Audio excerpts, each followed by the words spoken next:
Welcome to Sci-Fi Epic Poems by World Builder Zach. These are basically sci-fi fantasy short stories that rhyme from beginning to end like a rap or a poem. So let's get into it. Part 3 of Torso, the new Cyclops Mythology. The newcomer walks past Brachus carrying a boulder. He tells the bear beast to be quiet and hoists the boulder on his shoulder. Sleep beast, sorry, trust me. If you can talk, you tell me to put out of misery. He raises the boulder and slams it on its head, then places a hand on its chest to make sure it's really dead. Come, you need fire and food. Kaya looks at Brachus like, go on, don't be rude. Without delay, the two sink strides with the stranger, wondering if following will put them in danger. Will this village detain them for spying or trespassing? Or will they be okay as long as they have this warrior's blessing? Where are they going? What village could this be? To let a broken Cyclops with two eyes wander free? Questions quickly answered when firelight breaks the night. No village in sight, just one lonely campsite. He asks them their names, offering them stew. They reply in turn. He says, me Gorthu. They talk for hours while staying their hunger. So very tired, but curiosity is stronger. Gorthu explains that his life was like Brachus. Tossed aside for being different was treasonous. Two eyes are not broken, two eyes are elite. They give him the advantage to avoid defeat. He tells stories of the broken that found him as a child. They raised him to defend himself every day in the wild. Missing hands or arms, one only missing a single finger. Together, they would hunt, and every night they had dinner. The so-called broken wouldn't cripple their villages. Exiled, they've survived without any witnesses. Nobody knows that survival can be done. The citizens think the exiled will never see another sun. They don't know the potential power of the forgotten. That overcoming obstacles is protein for the broken. They forge their metal through pure survival. He claims those that live will never have a civilian rival. Years pass as fears fade to confidence.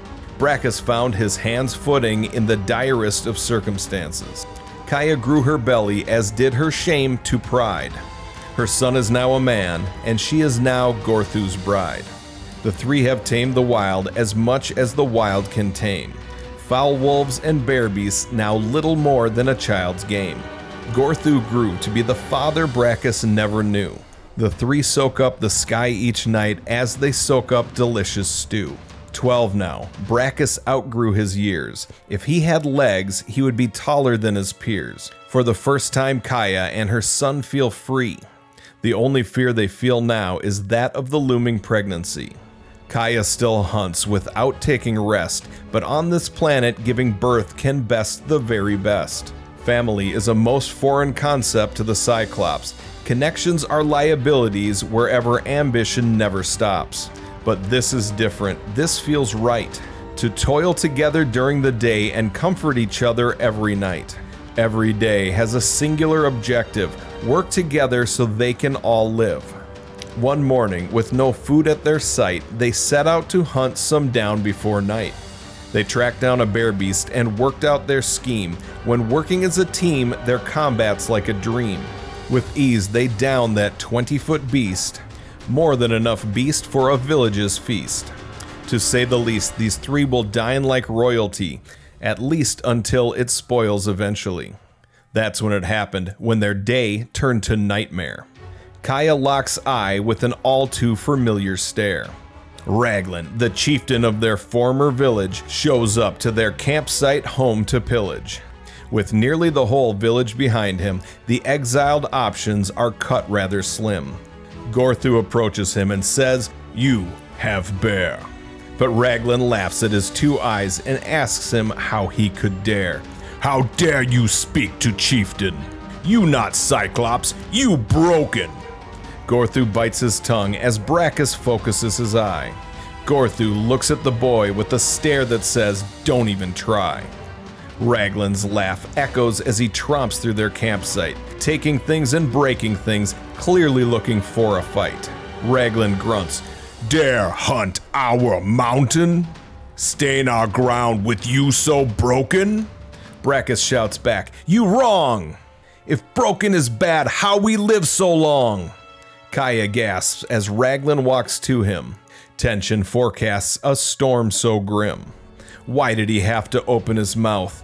One moment of pride drove this convoy south. Raglan grabs a rock, tossing it up and down. Kaya's expression changes from anger to a wide-eye frown.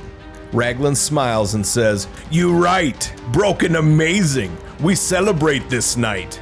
You strong, you brave, like me. I be first to give you trophy." He smashes the stone onto Gorthu's head. "Tonight we celebrate the dead!" Gorthu finds the floor fast, too dizzy to see. Brachus leaps into the air and swings quickly from tree to tree.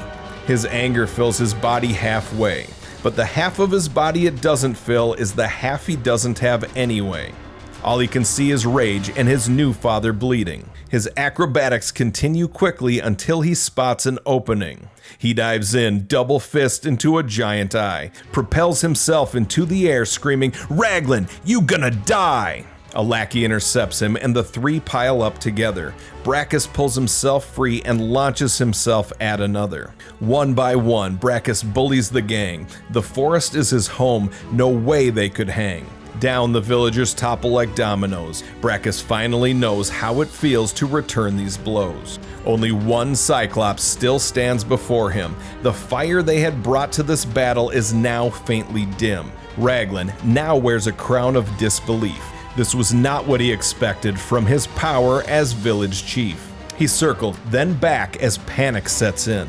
Raglan realizes he has no chance to win. He knows he can't possibly pass this test. Not now, not here in this devil's forest. He turns and bolts down the hill, trips over two of his people, but still, he keeps going as fast as he can. No, this wasn't part of the plan. The broken should be easy, they should be trash. They should burn at the sight of him crumbling to ash. His mob stumbles to their feet and follow. Eyes of shame look back as they go. Brachus stands proud like he's won the war. He aims at their back, a magnificent roar. When the Cyclops horde fades from sight, Brachus struggles to find Gorthu in the dark of night. It's hard to see, but Gorthu's face is white with the painful fright of a horrific sight. Like they lost the battle that Brachus clearly won, but that is when Brachus sees what he's done. No, this just can't be. His mother slumped over, blood feeding the roots of a tree. Thank you for listening to part 3 of Torso, the new Cyclops mythology. Please tune in next week for part 4, and if you didn't watch parts 1 and 2, you can go back and watch those now. I'll have them linked in the description. Now click the next video to go further down the rabbit hole.